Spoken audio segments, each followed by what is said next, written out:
ನಮಸ್ಕಾರ ವೀಕ್ಷಕರೇ, ಜಿ ಕನ್ನಡ ವಾಹಿನಿಗೆ ಸ್ವಾಗತ.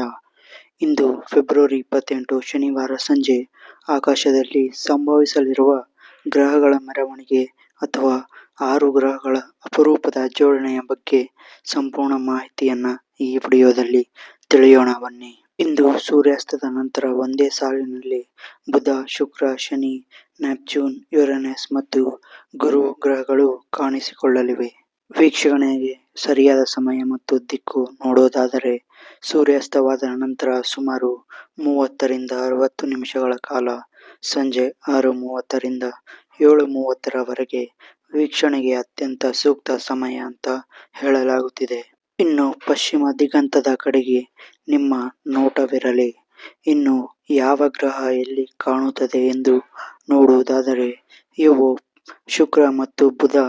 ಇವು ಪಶ್ಚಿಮ ದಿಕ್ಕಿನಲ್ಲಿ ಭೂಮಿಗೆ ಅತ್ಯಂತ ಹತ್ತಿರದಲ್ಲಿ, ಎಂದರೆ ದಿಗಂತಕ್ಕೆ ತೀರಾ ಕೆಳಮಟ್ಟದಲ್ಲಿ ಕಾಣಿಸುತ್ತವೆ. ಇವು ಸೂರ್ಯಾಸ್ತದ ಕೆಲವೇ ನಿಮಿಷಗಳಲ್ಲಿ ಮರೆಯಾಗುವುದರಿಂದ ಬೇಗನೆ ನೋಡಬಹುದು. ಶನಿ, ಇದು ಶುಕ್ರನಿಗಿಂತ ಸ್ವಲ್ಪ ಮೇಲೆ ಚಿನ್ನದ ಬಣ್ಣದ ನಕ್ಷತ್ರದಂತೆ ಮಿನುಗದೆ ಸ್ಥಿರವಾಗಿ ಕಾಣುತ್ತದೆ.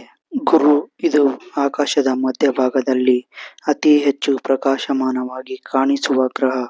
ಇದನ್ನು ಗುರುತಿಸುವುದು ಇನ್ನೂ ತುಂಬಾ ಸುಲಭ.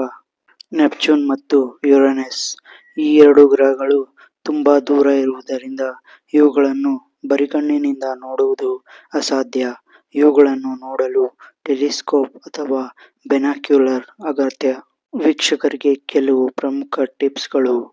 ಬರಿಗಣ್ಣಿಗೆ ಕಾಣುವವು. ಗುರು, ಶುಕ್ರ ಮತ್ತು ಶನಿ ಗ್ರಹಗಳು ನೀವು ಯಾವುದೇ ಉಪಕರಣವಿಲ್ಲದೆ ನೋಡಬಹುದು. ಎತ್ತರದ ಕಟ್ಟಡಗಳು ಅಥವಾ ಮರಗಳು ಇಲ್ಲದ ಬಯಲು ಪ್ರದೇಶ ಅಥವಾ ಮನೆಯ ಟೆರೆಸ್ ಮೇಲಿಂದ ಪಶ್ಚಿಮ ದಿಕ್ಕನ್ನು ನೋಡಿದರೆ ಸ್ಪಷ್ಟವಾಗಿ ಗೋಚರಿಸುತ್ತದೆ. ಇನ್ನು ಇವುಗಳನ್ನು ಗುರುತಿಸುವುದು ಹೇಗೆ? ನಕ್ಷತ್ರಗಳು ಮಿನುಗುತ್ತವೆ, ಆದರೆ ಗ್ರಹಗಳು ಮಿನುಗುವುದಿಲ್ಲ. ಅವು ಸ್ಥಿರವಾದ ಬೆಳಕನ್ನು ನೀಡುತ್ತವೆ. ಸೊ ವೀಕ್ಷಕರೇ, ಇದಾಗಿತ್ತು ಇಂದು ಸೂರ್ಯಾಸ್ತದ ನಂತರ ಸಂಜೆ ಆಕಾಶದಲ್ಲಿ 6 ಗ್ರಹಗಳು ಲೈನ್ ನಲ್ಲಿ ಕಾಣಿಸಿಕೊಳ್ಳುವ ಅಪರೂಪದ ಕ್ಷಣಗಳ ಬಗ್ಗೆ ಮಾಹಿತಿ.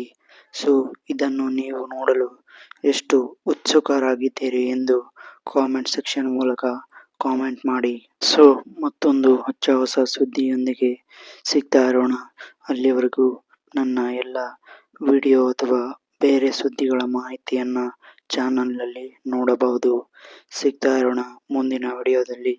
ಅಲ್ಲಿವರೆಗೂ ಎಲ್ಲರಿಗೂ ನಮಸ್ಕಾರಗಳು ಹಾಗೂ ಹೆಚ್ಚಿನ ಸಂಖ್ಯೆಯಲ್ಲಿ ಸಬ್ಸ್ಕ್ರೈಬ್ ಮಾಡಿ.